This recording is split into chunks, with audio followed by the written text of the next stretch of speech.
Hey guys, welcome back to the channel. I read so many books. Throughout the course of this video, I will be mentioning books that are very good.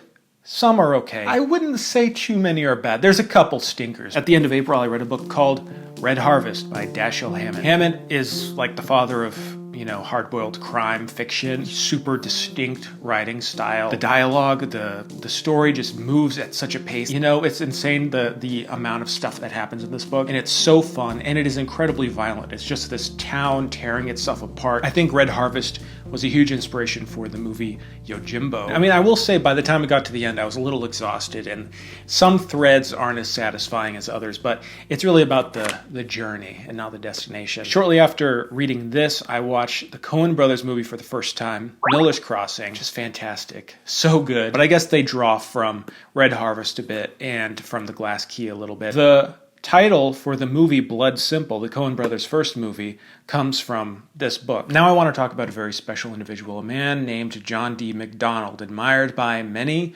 Stephen King to name one. Hugely popular, prolific, successful crime writer. Best known for his series, the Travis McGee series, but he wrote a ton of really good, pulpy novels in the 50s and 60s before he hit it big with that series. So I read quite a few of his books, but I do want to start with the one that I read first, which is a book called The Crossroads. The first thing I admired about The Crossroads is the prose. It's kind of a sweeping story. He kind of does this thing in quite a few of his books where he analyzes like a location or a atmosphere.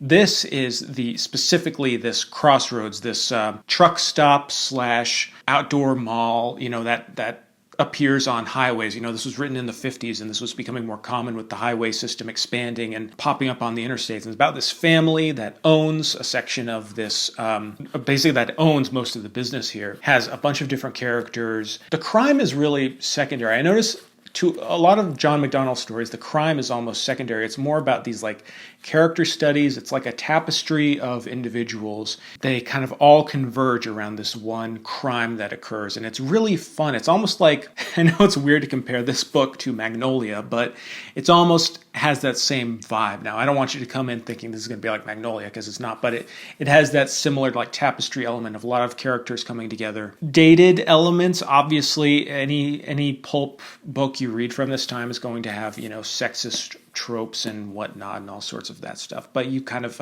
you accept the good with the bad, and the writing is just incredible. You understand why Stephen King admires him and why so many people admired John D. Macdonald, because he just had he knew when to dial it up in terms of the eloquence, in terms of the poetic stuff.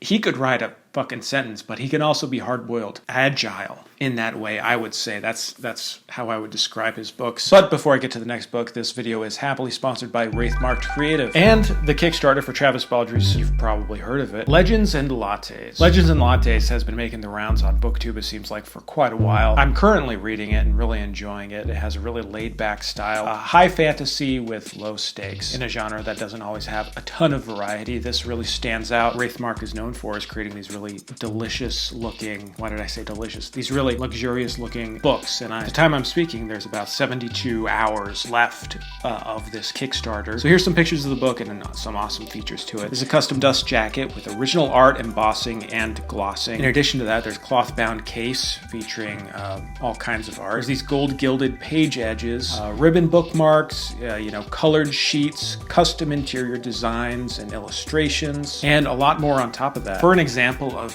Wraithmarked stuff, here's a copy of The Sword of Kaigen. This is just a gorgeous book. They just create incredibly high quality products that are just beautiful to own, So if you're a fan of Legends and Lattes, or you just want to try reading it, go check out the Kickstarter. Thanks again to Wraithmarked Creative for sponsoring this video. Remember to check out their Kickstarter and the link down below before the campaign ends very soon. Don't miss out. Legends and Lattes. Speaking of books, so after my successful reading of The Crossroads, I read Cry Hard, Cry Fast. Similar to The Crossroads, a bunch of characters, but it's all about this horrible car wreck. Just these little vignettes of these characters and their situations. And of course, there's a criminal thing that goes on afterwards. And it wasn't as successful as The Crossroads, but it had a lot of fun, interesting stuff and some gruesome scenes. You could really tell that John D. Macdonald was kind of scared of modernity and the automobile, and then when the crash stuff happens, slow motion car crash, so much carnage and all of these lives, and you're kind of wondering who's going to survive, who's going to make it. But the one real bad book I read by John D. Macdonald was called On the Run. This has unlike the other ones, this is a very like simple story, and it's trying to be a romance, and it's really just not successful. The writing isn't as solid. It just felt like something he wrote out for money. I mean, honestly, it didn't feel very fun or interesting. You can kind of tell when he is getting lazy, I think, with the story a bit, because then it just becomes huge sections of dialogue filling up the pages, and I think dialogue is probably easier to write. So it had a really cliche story, and the romance dialogue, this is mostly romance, and you'll see if you read John D. Macdonald that romance is not his strongest stuff, especially dialogue between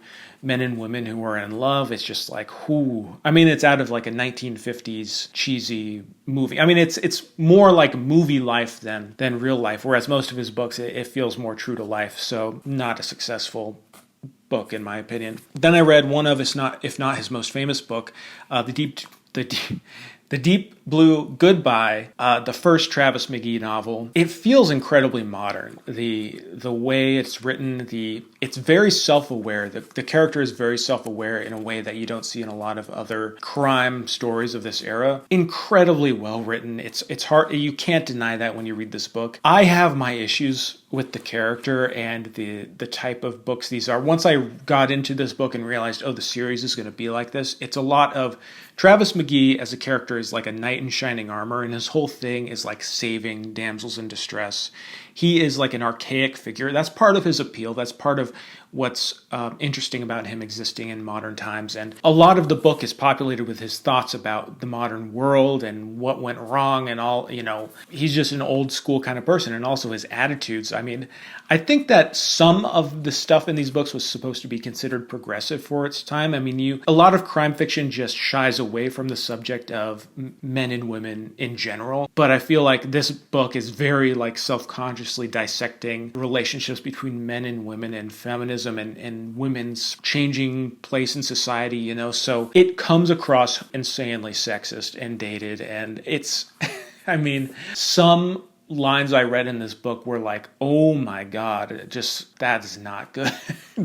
Good story. It's interesting. I definitely want to read more in the series, but whew, boy, it's a bit tough. He's like the absolute chauvinist kind of character. I have an interesting relationship to this book. On one hand, I love it, but also just don't totally love the themes that it's dealing with. This is The Executioners. Besides The Deep Blue Goodbye, this is absolutely John D. Macdonald's most famous book, because this book, written in the 50s, was turned into Cape Fear. Oh, was this written in the 60s?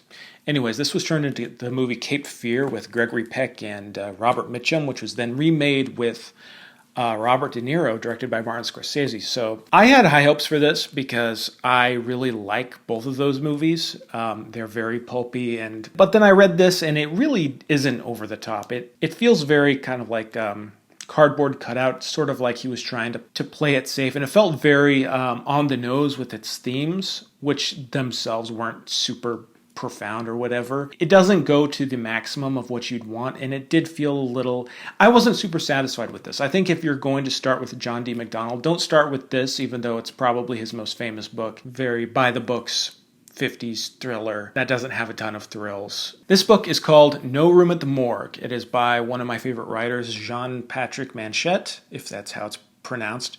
I love his book, The Mad and the Bad. He wrote crime novels in the 70s, mostly in France, and this is translated. They're usually politically focused and absurd in a lot of ways, sort of satirical. So there's a lot of comedy in them. No Room at the Morgue is kind of his jab at the basic Chandler-esque private eye story, and I felt like he could have done more with it. I wasn't super thrilled with it. It didn't go to the absurd levels of The Mad and the Bad or even Nada. The mystery was entertaining enough, but there wasn't what I look for, in his kind of style. So I think if you're going to start with his books, don't start with this. Start with Fatale or The Mad and the Bad. As you guys know, I've been reading a lot of books by Richard Stark, aka Donald Westlake, who wrote the Parker series, and I read Plunder Squad, book number 15, which all over the place, in a good way, crazy plot threads from the Sour Lemon Score coming in, and then there's an art heist that goes horribly wrong. I love the books where Parker,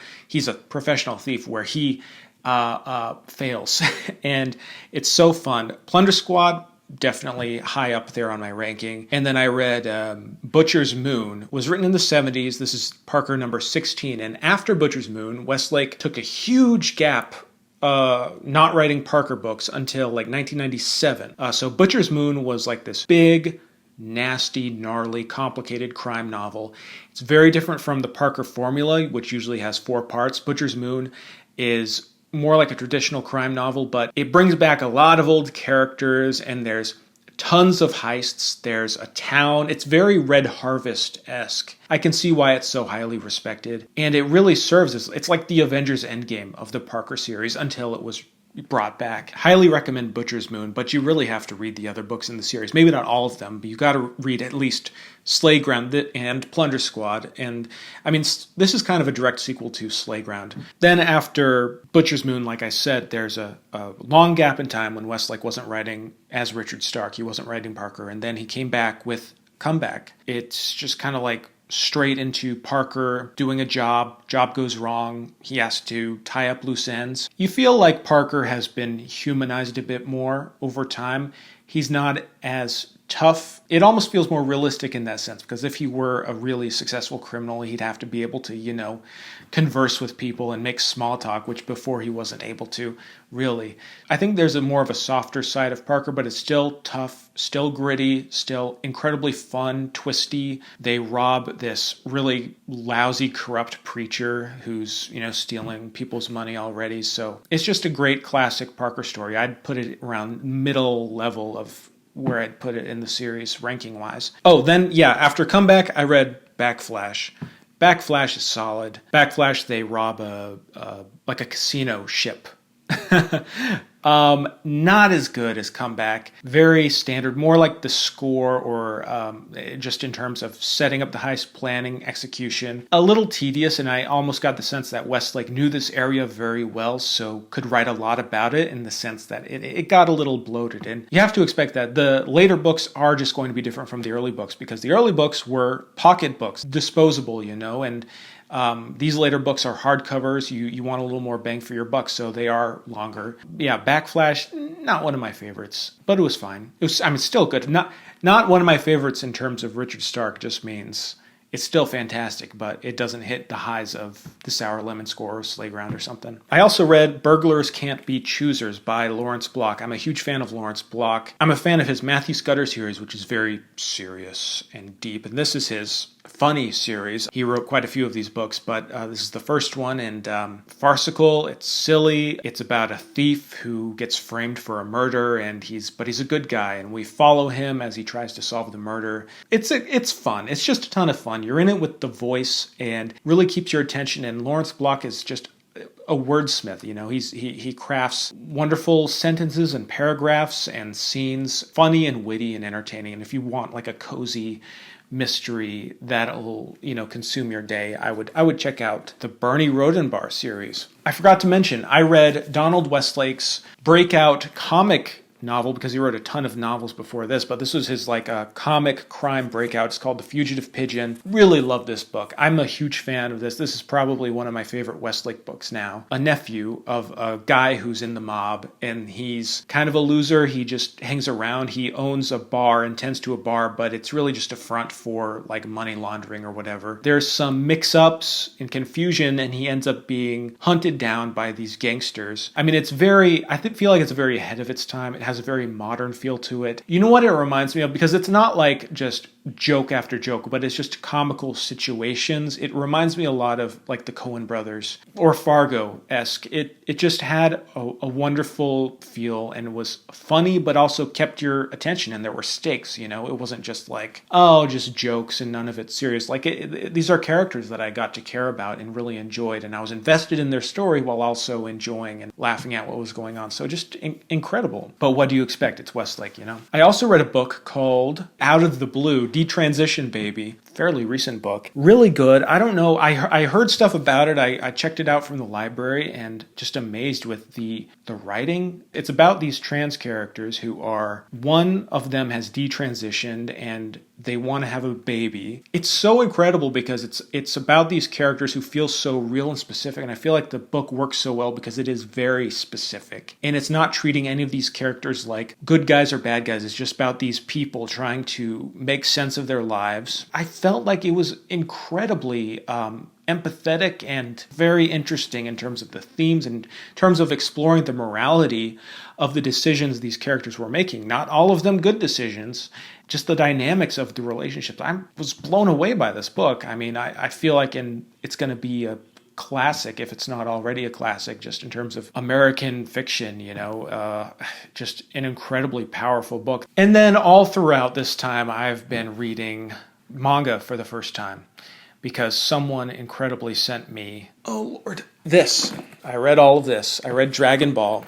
Never watched Dragon Ball. I'm going to save this for another video. I just want to say that I did read this. I also am going to talk about that in book mail. So I'm on the floor now to discuss book mail. This is a segment where I talk about all of the stuff that you all kindly, generously sent me, insanely generously sent me. It's just an unbelievable wealth of new stuff to explore. There's some self-published stuff, there's some manga, there's some all sorts of stuff. So I want to break down and thank everyone who sent me anything. I received a copy of Neon Ghosts, which is really cool. I really enjoyed reading that. From Anthony Paul, I received the book, The Night of Gnomes. First off, I can't say I will read everything anyone sends. I will say I will try to get to what you send me.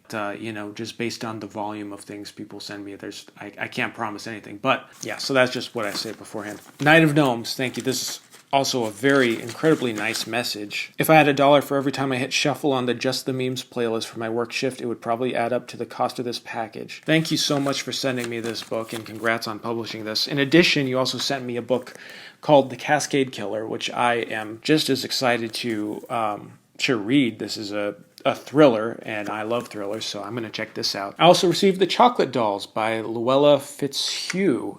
This seems like a meta kind of story here, internet related. This is very interestingly formatted, so I'm interested to dive into this, and thank you for sending this to me. A very, very lovely package was sent to me with all sorts of bookmarks and everything, and a handwritten note. This is called The Crystal Shore by Joe Delancey. This is really a beautiful looking book, and I've read the beginning, and I think that the writing is quite nice. So I'm looking forward to reading this very soon. Kind message. All of you are so nice. It's so unusual. I'd expect there'd be more maniacs out there watching my videos. This person named Stanford Brown sent me the entire Slow Horses set of books, which is so cool. I was so thrilled. And I don't think they even know that I'm a huge fan of the TV show Slow Horses, which is on Apple with Gary Oldman. This was such a cool thing to get. I'm so excited to read these books. Thank you very much, Stanford. Yeah, it's crazy. This was like insane to receive in my mailbox, I also received a book called The Fisherman by John Langan. I've heard a little bit about this. I think a horror novel. This looks really slick and good. I have been meaning to read more horror. In terms of horror, this is going to be what I'm going to be reading next when I get a chance to read horror. Someone very kindly sent me this book, 31 Days, 31 Nights by Ben Nolan. Thank you very much. A lovely thing when people entrust me with their writing. I also received these books, I don't think with a note either. She Nailed a Stake Through His Head, Tales of Biblical Terror, edited by Tim Leader. God Laughs When You Die, Mean Little Stories from the Wrong Side of the Tracks by Michael Boatman. I love short story collections, so I'm going to check these out regardless. I just love the title. She Nailed a Stake Through His Head. I love these. Quasi Daisy by M.K. Bingman. Like I says, enjoy or don't, that's up to you. I don't run your life, and I don't want to. Please don't make me. From N.K. Bigman. You do not have to run my life. Thank you very much, though. Just received this book called How to Time Travel. I don't know what to make of this. In fact, it seems a little frightening to me. But they said, I enjoy your videos a lot, so please enjoy this gift. Thank you. and I don't know what to make of it, but I will look into this. And then someone very kindly, I think this person on Instagram, I believe, you know who you are. Thank you for sending me. I've never heard of this writer before. Andrew Clavin, True Crime, Don't Say a Word, and The Uncanny.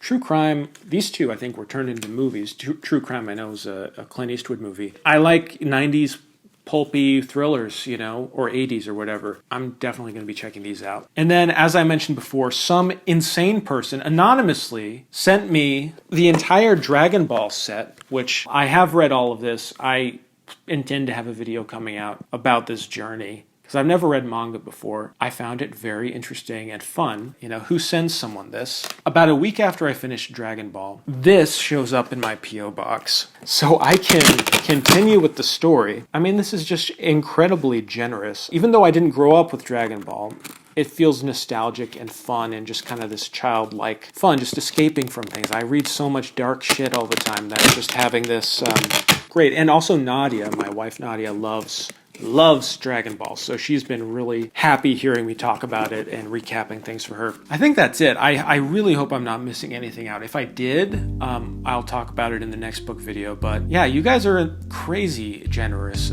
Thank you just for watching this video. I mean, can't believe I get to do this. Absolutely insane. So I'm truly grateful for all of you. I love books. Thanks again to Wraithmarked Creative for sponsoring this video. Remember to check out their Kickstarter and the link down below before the campaign ends very soon. Thanks everyone, and I will see you all soon, I suppose.